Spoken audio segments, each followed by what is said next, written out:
हे प्रिय मित्र, आओ अब हम प्रवेश करें भगवत गीता के 5वें श्लोक में, जहां दुर्योधन की वाणी अब और अधिक स्पष्ट करती है कि वह पांडवों की सेना से भीतर ही भीतर कितना भयभीत है। वह एक के बाद एक उन महारथियों के नाम गिनाने लगा है जिनकी उपस्थिति उसके लिए चुनौती बन रही है। यह श्लोक है अध्याय 1 श्लोक 5। श्लोक 5 संस्कृत में, धृष्ट केतुश्चैकितानः काशीराजश्च वीर्यवान पुरुजित कुंती भोजश्च शैब्यश्च नरपुंगवः। शब्दार्थ एवं सरल अनुवाद। धृष्ट केतु चेकितानः चेकितान काशीराजः वीर्यवान पराक्रमी काशी के राजा, पुरुजित कुंती भोजः च पुरुजित और कुंती भोज, शैब्य नरपुंगवः और शैब्य जो महान पुरुषों में श्रेष्ठ हैं। भावार्थ, दुर्योधन कहता है, धृष्ट केतु चेकितान पराक्रमी काशीराज, पुरुजित कुंती भोज और शैब्य ये सभी महान योद्धा और पुरुषों में श्रेष्ठ हैं। भावार्थ मधुर करुणामयी वाणी में विस्तार से अब दुर्योधन का मन भीतर से हिल चुका है।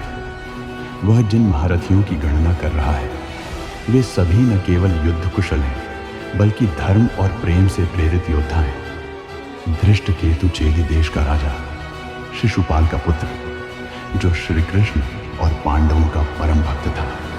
चेकितान यदुवंशी कुल का योद्धा, कृष्ण का निष्ठावान अनुयायी, रणभूमि में अद्भुत पराक्रम दिखाने वाला काशीराज काशी नरेश, वीरता और अस्त्र विद्या में निपुण एक महान क्षत्रिय। पुरुजित और कुंती भोज ये दोनों पांडवों की माता कुंती के भ्राता थे, इसलिए यह युद्ध उनके लिए केवल धर्म युद्ध ही नहीं, परिवार और आत्मसम्मान की रक्षा का भी संग्राम था। शैब्य वृद्ध किंतु अत्यंत साहसी योद्धा, सत्य और धर्म के प्रति समर्पित, उनकी उपस्थिति इस बात का प्रमाण थी कि धर्म की रक्षा में आयु बाधा नहीं बनती। भीतर छिपा संकेत। ध्यान दो मित्र, दुर्योधन बार बार उन योद्धाओं की गिनती कर रहा है जो पांडवों के साथ हैं। क्या यह केवल रणनीति है?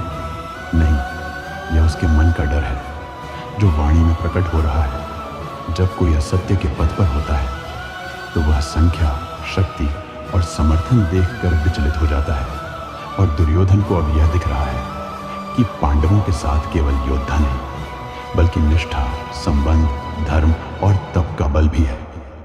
इस श्लोक से हमें क्या सीख मिलती है? जब कोई धर्म के पथ पर होता है तो उसे हर दिशा से सहायक शक्ति प्राप्त होती है, अधर्मी चाहे कितना भी बलवान हो। जब वह सच्चे रथियों का सामना करता है तो उसका अंतर्मन उसे सावधान करने लगता है।